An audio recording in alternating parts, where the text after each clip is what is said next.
Écoutez, c'est une vraie question, la question de l'étiquetage. On avait eu déjà il y a quelques années la crise de ce qu'on appelait la vache folle de l'ESB. Donc la Commission européenne et le Parlement avaient réagi en mettant l'étiquetage obligatoire pour la viande bovine fraîche. Et puis donc bien sûr était latente un certain nombre de décisions. Nous avons eu l'an dernier la crise de la viande de cheval, on va l'appeler comme ça, et des lasagnes. Et aujourd'hui, donc, la Commission européenne devait, avant la fin de l'année 2013, prendre ses responsabilités et des décisions en matière d'étiquetage des autres catégories de viande, qu'elles soient ovines, porcines ou caprines. Ça n'a pas été fait. Et donc nous avons posé des exigences fortes à l'échelle du Parlement.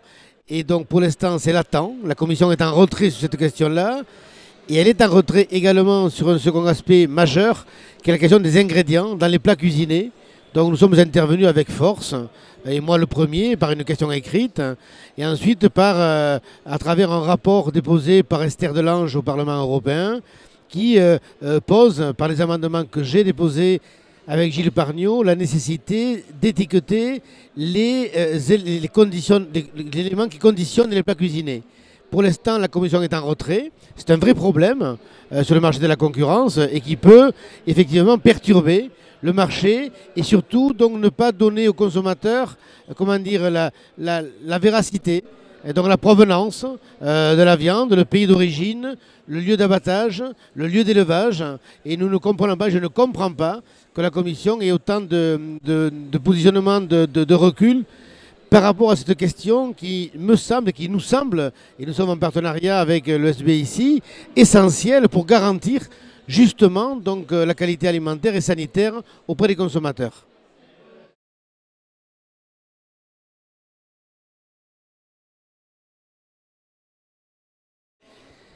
Il est majeur et j'espère, et je crois que le président de la République y a fait référence hier, que dans le travail sur l'accord de libre-échange, nous n'allons pas mettre le commerce et les services, puis l'agriculture dans la discussion, mais que nous allons mettre l'agriculture, le commerce et les services. Je pense que, si j'ai bien écouté le président de la République, il l'a dit dans cet ordre-là, et ça me paraît salutaire.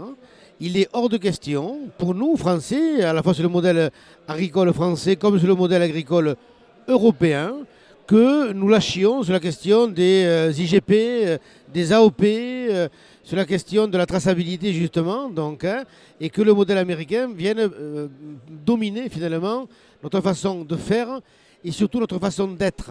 Et que donc dès lors qu'on mettra des exigences agricoles dans l'accord de libre-échange, je pense qu'on pourra ensuite envisager les autres étapes de l'accord de libre-échange. Et si tel n'était pas le cas, nous resterions campés sur nos positions, parce qu'on ne peut pas, ni économiquement, mais ni culturellement, lâcher ce qui fait la spécificité du modèle français. Et en particulier, dans le domaine de la viande, c'est un élément majeur avec lequel nous sommes en accord total avec la production.